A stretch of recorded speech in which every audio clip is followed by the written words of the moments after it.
цикл жазайық. For деген бірден бастап неше 3-ке дейін жүгіретін цикл жазатын болсақ, біз білеміз мына қалай жұмыс жасайтынын. Былай қарастырайықшы. Егер ай 1 болып келсе, біз айтып тұрық. Цикл деп ойлаңдар.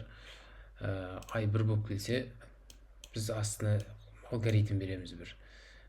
Қандай алгоритм? Сяут осы айды шығар деді, осы айды шығар деді. Дәл осындай алгоритм. Мына жаққа да берілді, мына жаққа да берілді. Сондықтан бұл айды 3 рет шығарып тұр. Бұл айды 3 рет шығарып тұр, бір емес, 3 рет. Әрқайсында айымыз бізде 1-ге, 2-ге, 3-ге тең әртүрлі сандар болып тұр. Енді мынадай нәрсе. Бұның қазір бізге не шығаратын белгілі. 1-ден 3-ге дейін шығарып береді. Бірақ мен мынаның ішіне тағы бір for жазсам. G деген айнымал болсын. Ол да 3-ге дейін барсын. G шығар деп айтайық. Не шығарады мынау? Көрейік. Так. Ой, қайыққа кетті жаңа. 1-2-3 деді. Біз негізі не жаққа жаңағыдай жазсақ, 1-2-3 деп 1 рет шығарып береді, бір циклдың ішіне жазсақ. Мынау бізге 1-2-3 деген нені шығарып берді. В общем, мынау қалай жұмыс істейді. Енді мынау битті. Бірінші forға кірді. Мына қарамаңдар, мынаны әзірге бірінші forға кірді. Ай бізде 1-ге тең болды. Ай бізде 1-ге тең. Мына шартты қанағаттандырды, кірді. Ішіне кірсе тағы бір не тұр екен? For тұр екен. Давай, оның ішіне қарайды. G-ді қарайды. G бізде 1-ге тең, мына шартты қанағаттандырып тұр. Кірді ішіне. Бұның ішіне кірсе G-ді шығар деп тұр екен. G бізде не? 1-ге тең ба? 1-ге тең. Шығарды. Қайттан. Мына for бітеді. Бірақ сыртқа шықпайды. For мына шарт әбден орындалмай қалмайынша шығармайды, білеміз. Қайттан басына барамыз, G-ді қосамыз. G-ге қосқаннан кейін мынаумен тағы тексереміз. G уже бізде 2 болды. 2 болды G. Мынау шартты қанағаттандырып тұр, ішіне тағы кіреміз. G уже бізде 2-ні шығар деді, 2-ні шығардық. Дұрыс па? Цикл бітті. Қайтадан басына барамыз. 3 болады. 3 болды уже. Қараймыз, мұны шарт келеді. G 3-ге тең остырғанда. Шығар деді, 3-ті шығарды. Міне, енді осы кезде цикл тағы мынаққа барады, 4 болады. Уже мына шартпен сәйкес келмегеннен кейін мынаққа шығамыз біз. Міне, осы жерге шығамыз, осы жерлерге шығамыз. Осы жерлерде бір кодтар жазылып тұрса, осыны орындайды. Но ештеңе жоқ қой бізде. Мына цикл бітті, в общем. Бірінші цикліміз енді бітіп жатыр, сыртқы цикліміз. Мына жаққа барады қайттан. Енді сыртқы цикл біткеннен айды қосады. Бізде ай қосылғаннан кейін 2 енді болып жатыр. 1 болып кірген едік, жаңа 2 енді болып жатыр. 2 болды. Ішіне кірсек for тұр екен. Ал кеттік ішіне, forдың ішіне кірдік. G-ді жарияладық. G-ді жариялап, мына мен тексереміз. Кіреді екен. Сосын оны шығарамыз қайдан. Құршы, не болып кетті? Так, G-ді шығар.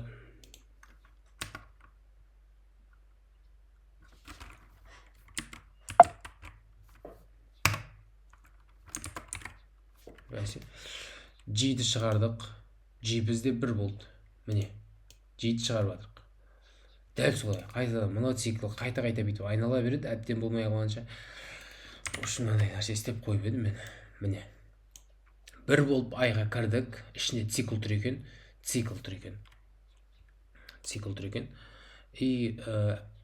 Ол қайттан 1-ден бастайды. 1 болады, 2 болады, 3 болады, осы цикл бітеді. Біздің бірінші цикліміз осы жерден бітті. Бірінші цикл, сыртқы цикл осы жерден бітеді. Ол 2 болады. 2 болған кезде мына G бар циклға қайттан ішкі циклға кіреді. Ол 1-ден басталады, қайтадан 1, 2, 3-ке дейін жүгіріп тұр. сыртқы цикл бітеді, осы мына сыртқы цикл. Ай бізде сыртқы цикл, сол бітеді, бізде 3 болады. Одан кейін ішкі циклға кіреді. Ішкі цикл қайтадан жаңағы 3-ке дейін жүгіреді. Көбейту таблицасын шығарайық. Бітеміз. Бізде ең бірінші мына ішкі G-ға кірген кезде I1 болып, G1 болып кірген кезде бүйтіп айтамыз. Сяут бірінші I шығар, одан кейін мына хабарламаны шығарайық.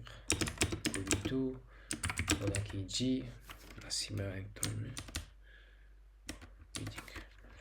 G шығар, одан кейін тең деген шығарамыз. Одан кейін I көбейтілген G'ді шығарып, астыға түспейміз. Мынау бізде endlet. Мынадай нәрсе бар, тағы бұл табуляция ғой. Осыдан кейін астыға бүйтіп түсейік. Бірінші цикл біткеннен кейін, жоқ, ішкі цикл біткеннен кейін, міне, біткеннен кейін барып endlet түсіп тұрық. Қазір не шығатынын көрейік, сосын бір рет алдаймыз. В общем,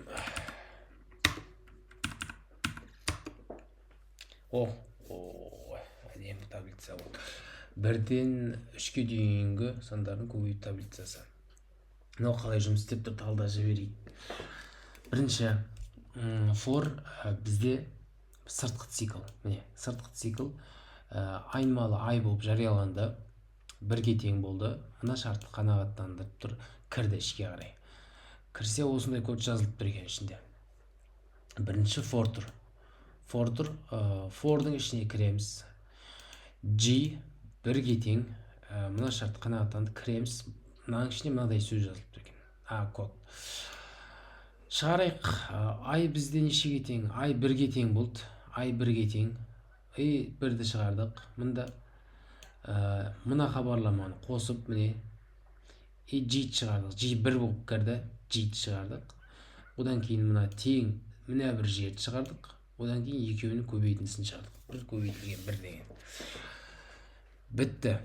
Мына циклдың уже ішкі циклдың ішіндегі кодтарды бітті.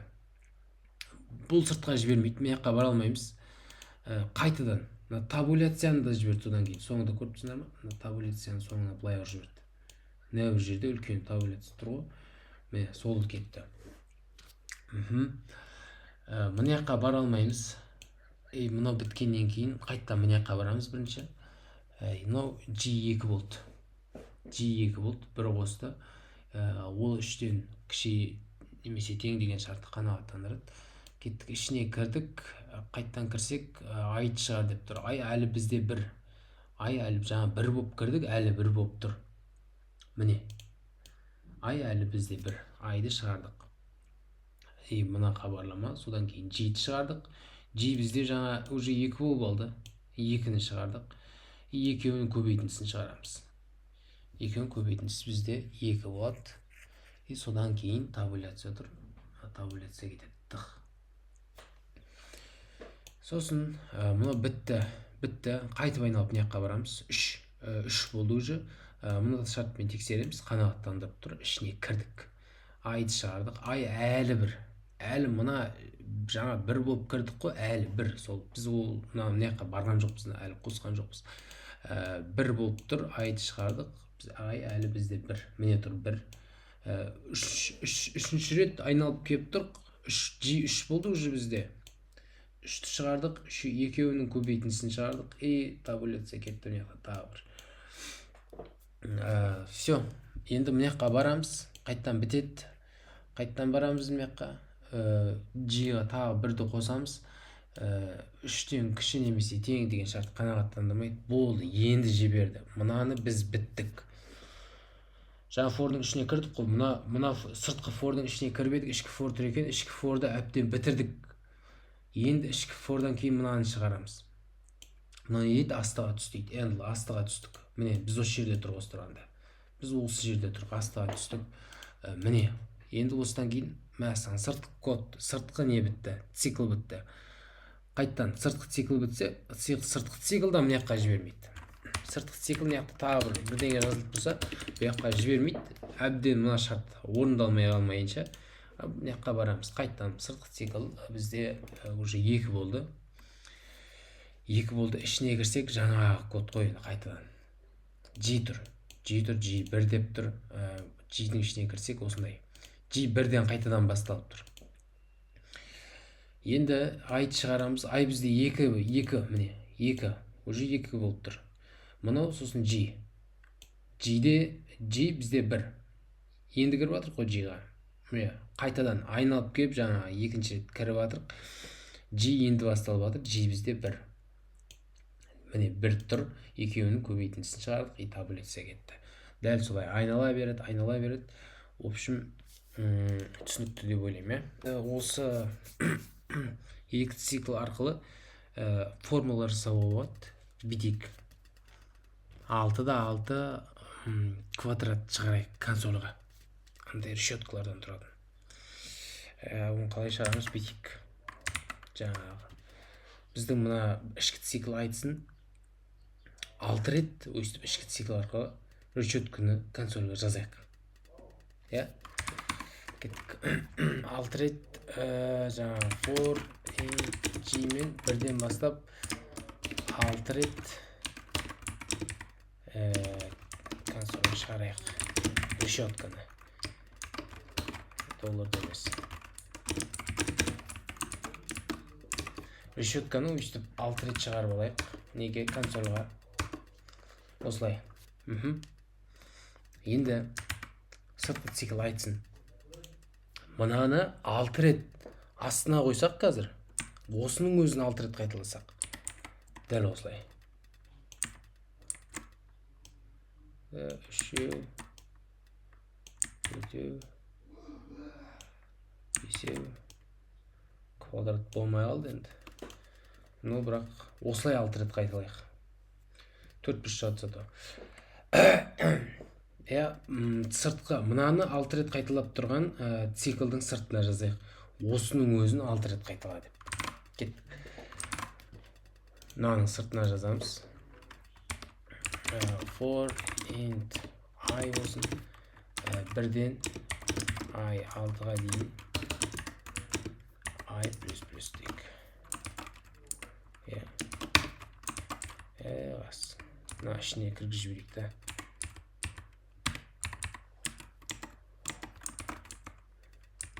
Бітті. Дұрыс па? Бітейік. Все, осының өзін 6 рет қайталайық. Енді қазір шығу керек, бірақ дұрыс квадратымыз шықпайды. Істейді негізі. Мынаның өзін 6 рет қайталап тұр. Бірақ қатарынан қойып жатты. Бүйтіп ұзыннан қойып жатты. Біз мынаны 6 рет қайталағанда бұлайынан қайтала деп тұрып қой енді ана C++ осылай түсініп тұр, осылай қайталап жатыр. Дұрыс айтып тұрған. Енді біз мына біріншісін қайталап біткеннен кейін, яғни мына бірінші цикл бітеді ғой. Ішкі цикл осыны істеп бітеді. Осыны істеп біткеннен кейін мына цикл, мына сыртқы цикл мына екіншісіне көшетін кезде айтып кетейік, астыға түсіп мына жерде handle бар деп айтайық.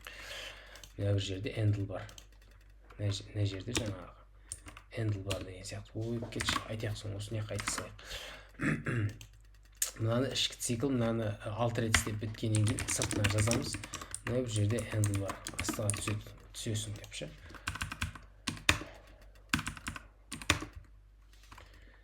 Оппа. Әдемі, 6-да 6 болды. N мен M беріледі дейді. Шахматный порядокпен жұлдызша мен нүктені орналастыру керек. N, M деген не? Мынау бізде N. Қақта. Әкешай. Мынау бізде N. Мынау бұлайынан тұрған ғой. Осы N. Осы N. Осы M болу керек дейді. Мынау M болу керек дейді. Мынау енді біз 6-да 6-ға баға салдық. Негізі қазір мынау неше түрлі сандар беріледі. Енді бір шарт мынадай. Мына жұлдызшадан басталу керек дейді. Сол жақ жоғарғы бұрыш жұлдызшадан басталу керек дейді. Дальше шахматтың несімен кете береді. Бұлай орналасады, Осыны істейік енді. Жаңағы n'imiz бен n'imiz берсін друзья. Содан кейін кеттік. Бір n'ді бірінші орындаймыз.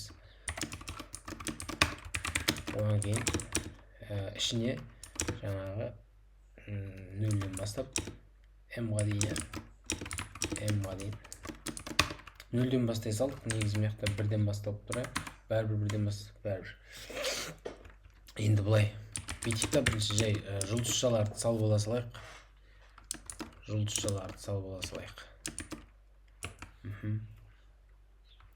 Пока жұлдызшаларды салып ала салайық. Мияққа n түсіреміз.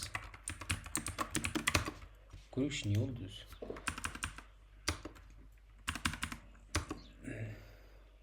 Так, жаңағы 6-да 6 дей салайық.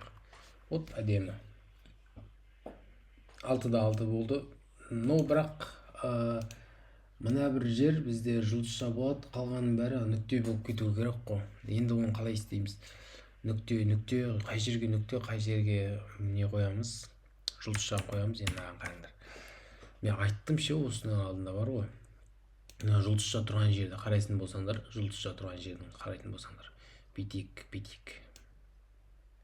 Мынаны ай деп алайық. Ай онсыз да бізде айдың қызметі атқарып тұр. Мынаны G деп алайық. Енді қараңдар. Ай мен осы әрбір жұлдызшаның айы мен G-ін қоссаңдар жұпсан шығады. Мысалы қараңдар, мынау 1-де 1 деген неде тұр. 2 болады. Қоссаңшы, жұпсан ба? Мына 2-де 2-де тұр. 2-ін қоссаң жұпсан, иә? Мыналарға істемейді ондай нәрсе. Мысалы, мынау 2-де 1-де тақсан болып қалады. Қараңдар, жұлдызшаға істейді ол нәрсе. 1-де 3 дегенде тұр. Жұпсан, 2-ін қоссақ жұпсан. Көрінді ме? Көзім. Осы нәрсемен ұра саламыз ғой қазір. Бүйтіп айтамыз, егер мына ай мен G-ді қосқан кезде жұп болса, жұлдызша қой дейміз. Болмаса, нүкте қой деп айтамыз мынадай. Кеттік, айтайық. Міне айтайық. Сен жұлдызшаны қоясың. Егер ай қосылған G-ді бізде 2-ге бөлгенде бірінші қосылған ай плюс G 2-ге бөлгенде қалдық. 0-ге тең болса, ол кезде шығар жұлдызшаны шығар дейік. Else шығар нүктені. Дұрыс қой, ә? Көрейік дұрыс па? Так. 5-те 5. Бізге А мен Б беріледі екен. Бұл аралық. Осы аралықтағы 9 бен 15-тің аралығында әрбір сан үшін олардың бөлгіштерінің көбейтіндісін шығаруымыз керек. Шығарайық. Бұлай ғой, 9 бен 15 деген аралық беріліпті. Мысалы, әр қайсысы үшін олардың тақ бөлгіштерінің нелерін шығаруымыз керек. Тақ. Мысалы, енді тақ деді ма, уже 3 қой, енді 3-тен басталады ғой. Мысалы, 9 үшін 3. Ол оның бөлгіші. Тақ оның бөлгішіне жатады. Одан кейін 4. Ол жұп, оған кірмейміз. 5 жатпайды. 9-ға бөлгіші болып есептелмейді. 6 жұпсан 7-де есептелмейді. 8 жұпсан 9-ның өзі келесі. Осы екі ақ нәрсе соның бөлгіші болып табылады. Яғни 27 деген жауап шығады. Міне 27. Келесі 10 үшін қайтадан 3-тен бастап 10-ның өзіне дейін жүгіреміз да. 3 мысалы 3 деген 10-ның бөлгішіне жатпайды. Так. 4 жұпсан 5 мысалы 5 оның бөлгіші.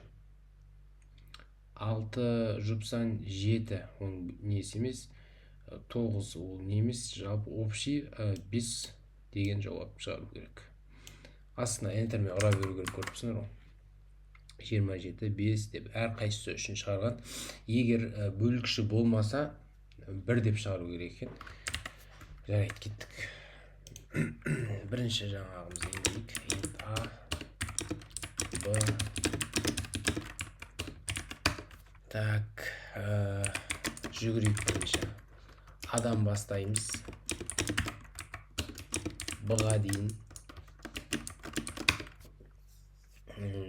Бізге олардың көбейтіндісін жинап отыратын бір int деген айнымалы керек. Кеттік, әрқайсысы үшін мысалға ай остырғанда 9 болып тұр деп есептесек, сол үшін мысалға 3-тен бастаймыз. G деп айтайық. 3-тен бастаймыз. G айға дейін G++. G++ емес, 2 қосып отырайық қатарынан, бірден тақсан болғаннан кейін. Плюстен 2-2-ден жазып отырайық. Енді осы жерге айтайық. Егер I G-ға қалдықсыз бөлінсе, ол кезде T-ға жинаймыз жаңағының көбейтіндісін. 3 T-ға G-дің көбейтіндісін жинап отырамыз. Дұрыс қой, әбден көбейтінділерін жинап болғаннан кейін оларды сыртына шығаруымыз керек. T-ны шығарамыз. Одан кейін астыға ентіп түсеміз. T-ны шығарып болғаннан кейін мына жерде сыртқы цикл бітеді ғой. Одан кейін келесі 10 деген сан үшін қарап бастайды. Оны да T-ға жинайды. T-ға жинайтын болғаннан кейін T-ның мәнін мына жаңартып отыруымыз керек. T1 деп ше. T-ның мәнін қайтадан 1-ге теңестіріп тастауымыз керек. Өйткені мына жаңа 27 деген мәнді алып қалды, мысалы. Айналып барады да 27-нің үстіне тағы қоса берді. Сондықтан мына T-ның мәнін жаңартып отырған дұрыс. Кеттік көрейік.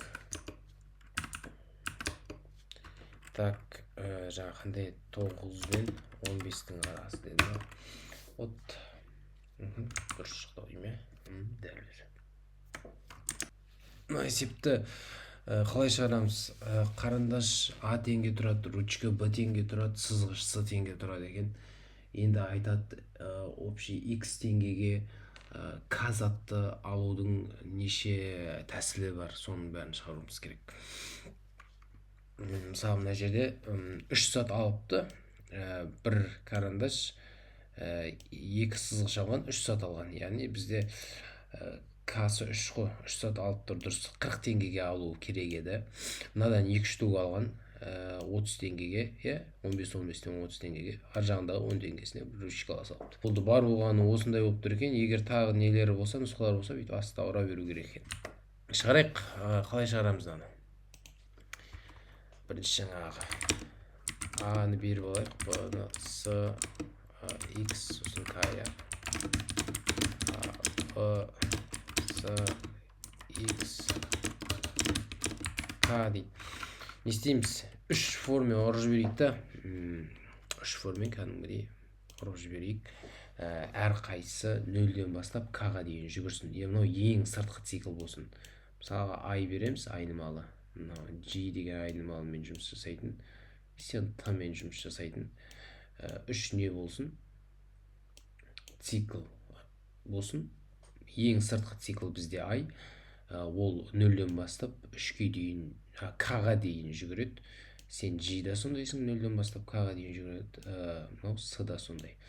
Бұл жаңағы нелердің количествосы болсын, количествосы болсын. Ең ішкі цикл білесіңдер, бүйтіп бәрін бірінші жүгіріп алатын осы ғой, 1 болады, 2 болады, 3 болады, мыналар бәрі 0 болып тұрған кезде. 0 болып тұрған кезде ең ішкі цикл бірінші жүгіреді, яғни бір сызғыш қой мынау. Сызғыш, 1 сызғыш аламыз, 2 сызғыш аламыз, пока мыналар тұра береді 0 болып ше. Одан кейін осы толғаннан кейін мынау 1 болады. Екінші цикл мынау әбден жетер жеріне жеткеннен кейін барып, екінші цикл бізде жұмыс жасайды. Одан кейін мынау қайтадан 0 болып ше. қайтадан 0 болады. Мынау 1 болып тұрған кезде 1 болып тұрып, мынауда тағы жүреді 2 болады. Одан кейін 3 болады, иә. Ішкі цикл, ең ішкі цикл, ең бірінші айналып бүйтіп жұмыс жасап алады. Так, сен 1 болып тұрған кезде мынау не болады деген сияқты. Өйстіп. Мынау 3-ке жеткен кезде, уже мынау 1 бола бастайды. 1 болады деген сияқты. В общем, кеттік. Сосын количестволардың санын бағасына көбейтіп, егер 3 К предметке біздің мыналардың бәрін, мысалы, осы заттардың бәрін бүйтіп аламыз, әрбірін бүйтіп бөлек қараймыз. Ойбу, берілді тұсынан. Осылардың қосындысы К-ға жетіп тұрса, яғни I плюс G плюс T бізде К-ға тең болса, яғни сосын X деңгейге ал деп тұр ғой. Яғни X деңгей болса, олардың бағалары A, B, C олардың бағалары. Яғни Адан бізде неше штук? I штук, G салады айтып. I штук, оған қосамыз, бізде G штук B бар, яғни G штук B теңге көбейтеміз. B бағасы G штуғы, бізде T штук S теңгеден әрқайсысы. Үстіне неғып нүкте қойып жүрмін. S. Осылардың бағасы X-ға тең болса, міне осы 2 шарт орындалса, болды, біз нені шығаруымыз керек? IGT деген шығаруымыз керек. Кеттік. Үшін бірінші формуладай болады. I 0-ден бастап I до K-ға дейін, I плюс плюс. Екінші формула сондай, G 0-ден бастайды, G до K-ға дейін, G плюс плюс. Үшінші формула T еді ғой, 0, T K-ға дейін, T плюс плюс. Енді айтамыз осының ішіне, егер осы количествосы I плюс G плюс T бізде тең K штук болса, бәрін қосқан кезде K штук зат болса, және мыналардың жаңағы бағаларын есептеп жіберейік. Бағаларын есептеп жіберейік. A теңгеден I штук, B теңгеден G штук, және S теңгеден T штуктың бәрін есептейміз да. Осылай ғой, бағасының қосындысы. Солай болса, ол кезде осылардың қосындысы X-ға тең болса, ол кезде осы I және G және T-ны шығар деп айтамыз. Түсінікті дей ме? Түсінбесең де ештеңе етпейді негізі. 10, 30, 15, 40, 3 сат. Мына есеп шығарып дәл жаңағыдай есеп екен. Ева бір ойын ойлап тауыпты. EVA деген әріптер жинау керек екен. деген әріп үшін 5 очко, V-ға 2, A-ға 1 очко береді екен. X очко жинау үшін, бүкіл жағдайларды қарастыруымыз керек қой. Мысалы, 7 очко жинау үшін 7 рет 1 ұпайдан A жинауға болады. 5A 1 B-ны жинауға болады. Мынау 5 ұпай, мынау 2 ұпай, 7 болады. Мынау 3 ұпай, мынау 2-ден 4 ұпай, 7 болады деген сияқты. Кеттік. Осы мынау қараңдар. 5 ұпай, 2 1 ұпай. 5 ұпай, и 2 ұпай, 7 ұпай деген сияқты. А керегі жоқ. еттік шарт жоқ банадай ғой дәл үш форма ұрып жіберейік еканы енгізіп қарсақ қойшы өй үш формен нөлден бастап к-ға дейін ұрайық. Ең бірінші цикл сөйтсін. Екінші циклда солай G нөлден бастайды. Мынау так бірінші мынау I дегеніміз бұл E деген әріп үшін мынау бірден 5 очко беретін нәрсе. Әріп, я? Так, сенде к-ға дейін и сен былай. Сен жаңа 1 очко беретін мынау ең ішкі цикл, мынау 1 очко беретін A деген әріп үшін давайте. Т дейік 0 Т к-ға дейін Т плюс. Так, енді мына жерге айтайық. Бізде бір айдың өзі 5 очко береді. И оған қосамыз G бізде 2 очко береді. Оған қосамыз да бүкіл очколар жинаймыз. Оған қосамыз Т деген бір ақ очко береді. Сондықтан осы очколардың бәрі бізде жаңа к-ға жетсе, ровно к-ға тең болса, айтайық. Нені шығар деген 0 санын шығарамыз бірінші I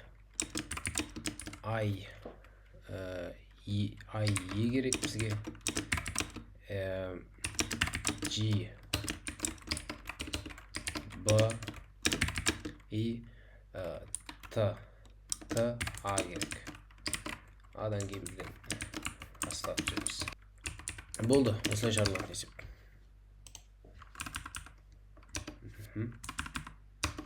Жеті дейм.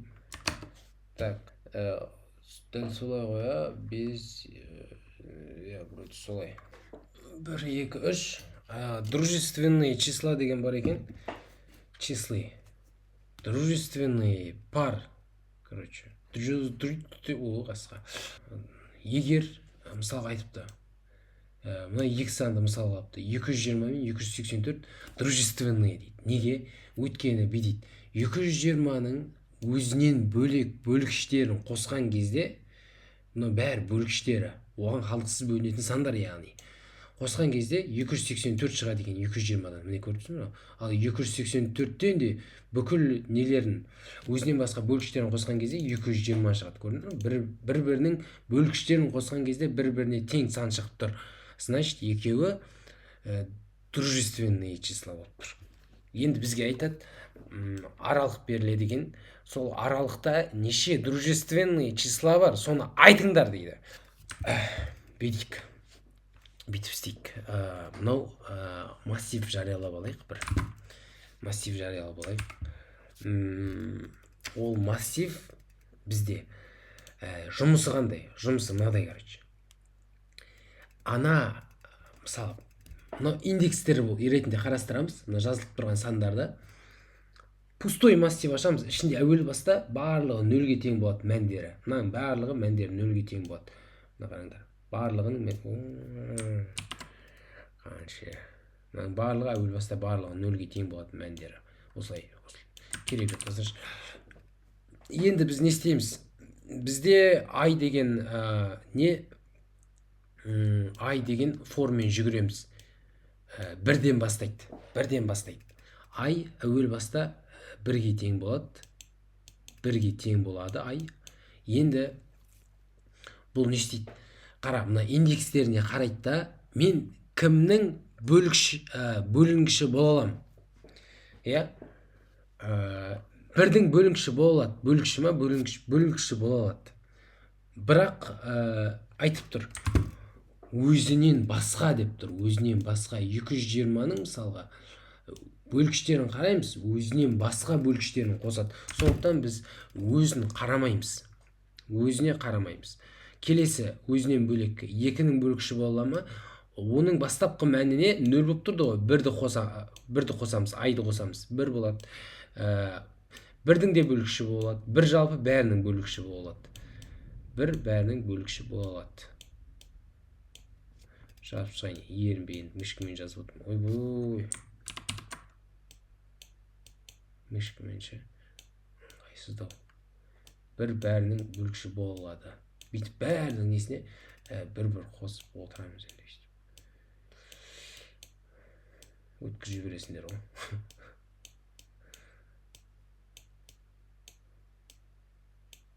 Короче, өйтіп бәріне бір қосып шығамыз. Кімнің бөлгіші болады, бәріне қосып шығамыз.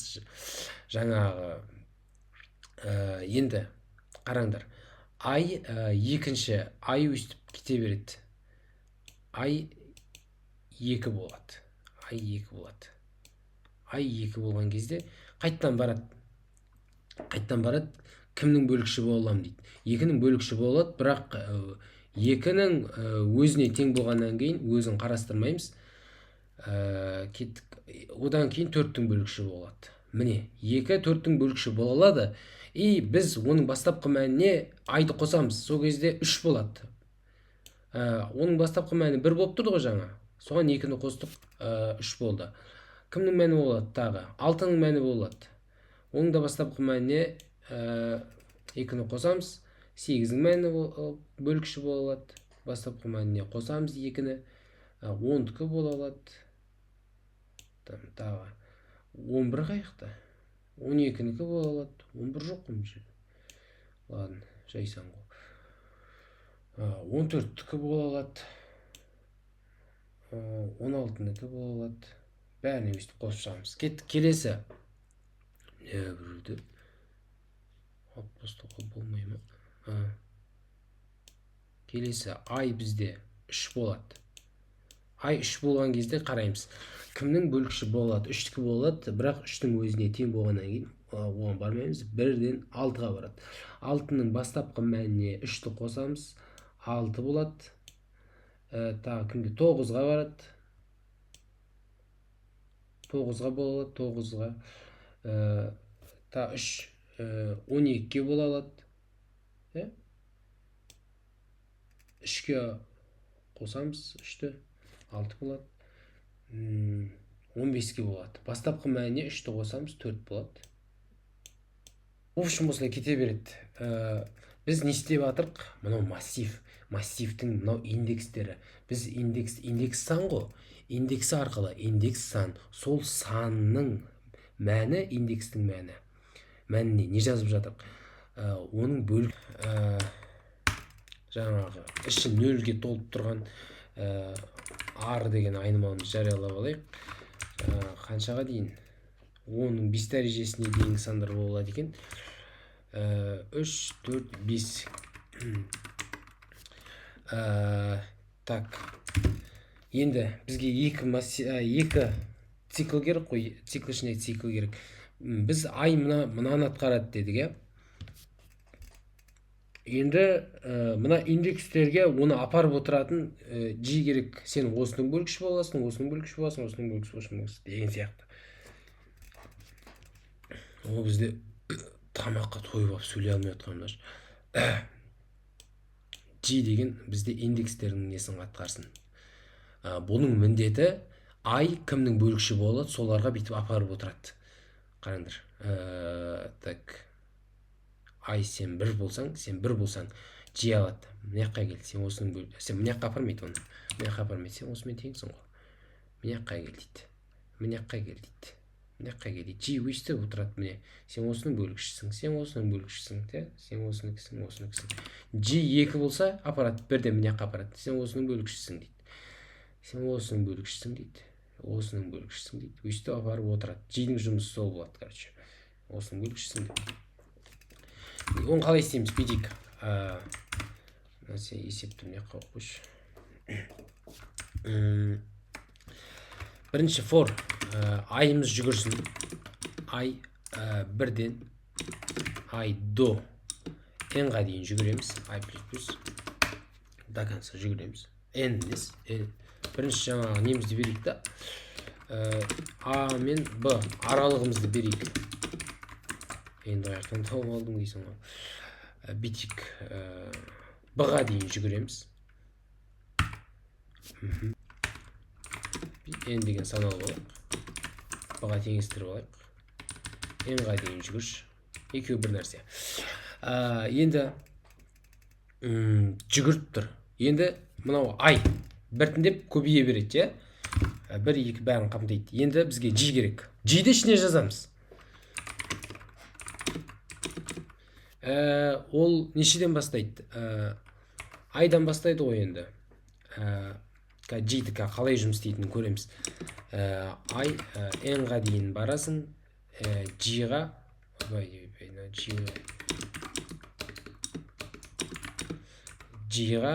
плюс тең айды қосып отырамыз.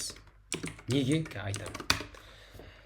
Неге айды қосып отырамыз? G-ге енді қараңдар. Өз сондай нәрсе ғой, қараңдар. Егер ай 1 болса, біз бірге апармаймыз.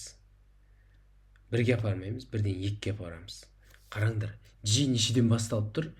G айдан басталып тұр ма? Біз негізі айдан басталады деп айттық қой мына жерге. Жоқ, негізі G айдан басталып тұрған жоқ. Айдан басталмайды негізі. Ай көбейтілген 2-ден басталады.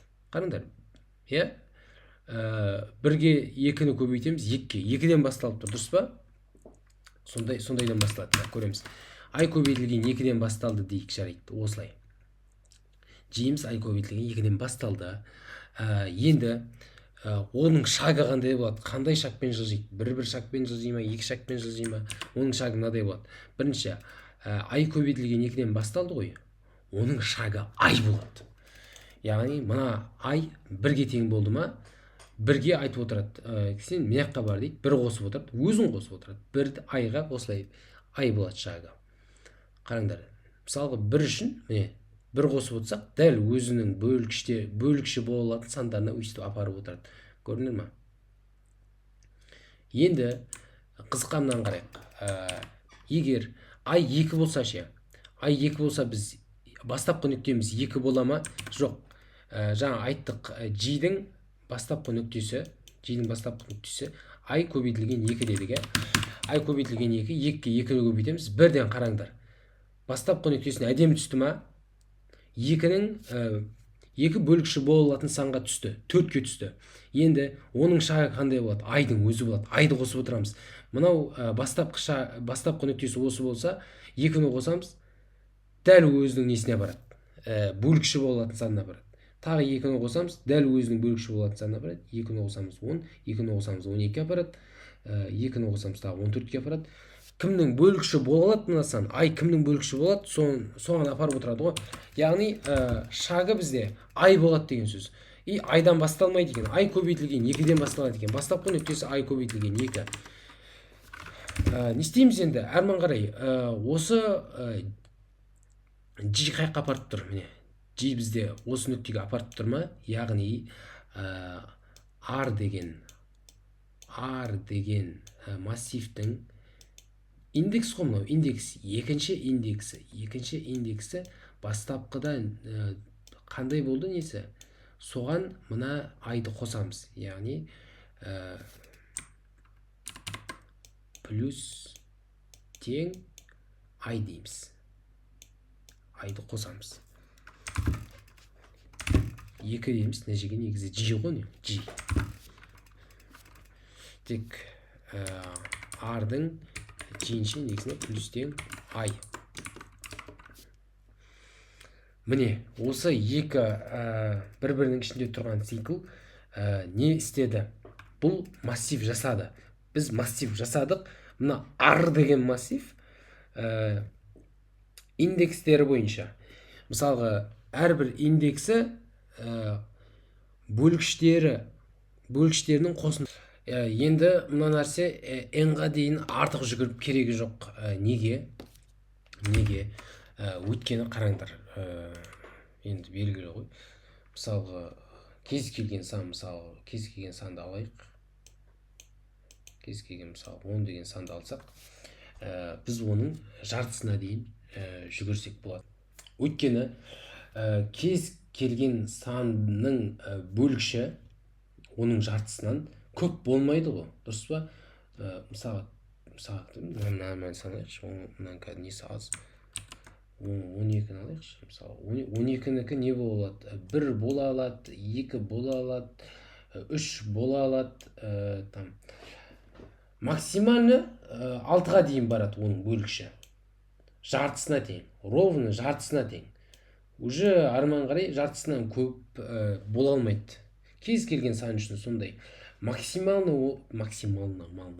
оның бөлгіші оның жартысына тең болады. Бөлгіші өзі бола алар еді, бірақ оны біз есептемейміз ғой. Өзі бола алады, бірақ оны біз есептемейміз. Артық жүгіріп керегі жоқ. N-ға дейін жүгіріп керек емес. N бөлінген 2-ге дейін жүгірсек те жетеді енді. Біз не істедік осы тұрғанда? Мынадай массив жасадық, бірден бастап давайте бір 10-ға дейін ба, жаңа нешеге дейін істедік? 20-ға дейін ба шығар. Массивіміздің түрін көрейік, кескін, түр әлпетін.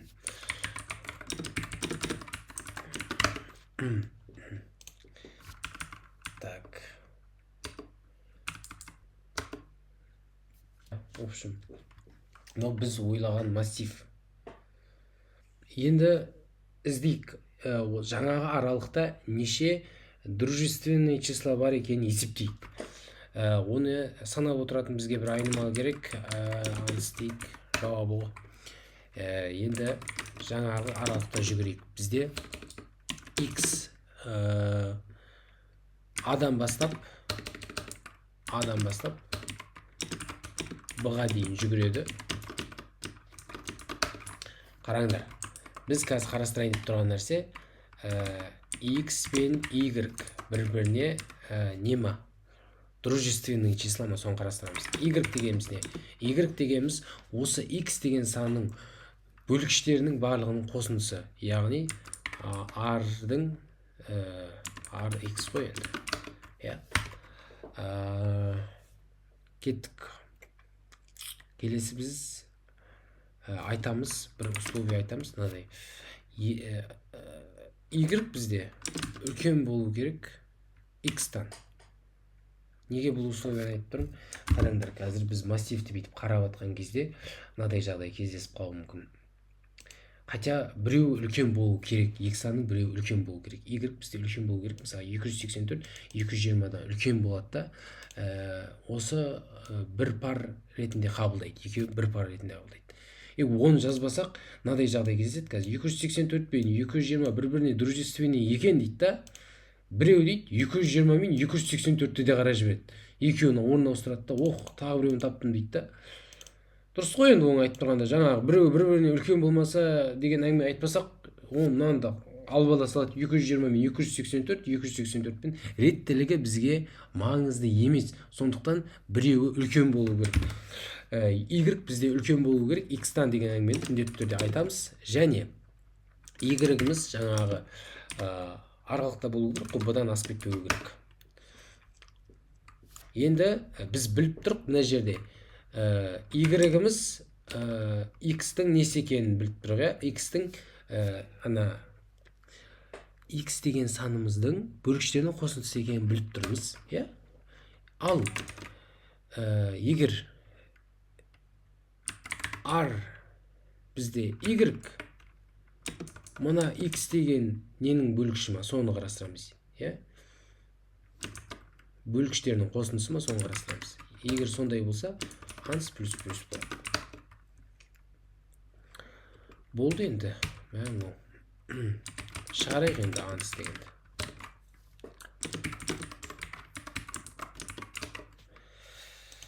Так. Мынау есепті түсінбесеңдер де ештеңе етпейді. Мынау негізі жаңағы цикл ішіндегі циклды жаңа үйренген адамға енді менде қызық. 200 пен 300-дің арасы несін береді екенбіз ғой. Оқып бір не бар дейді. Дұрыс.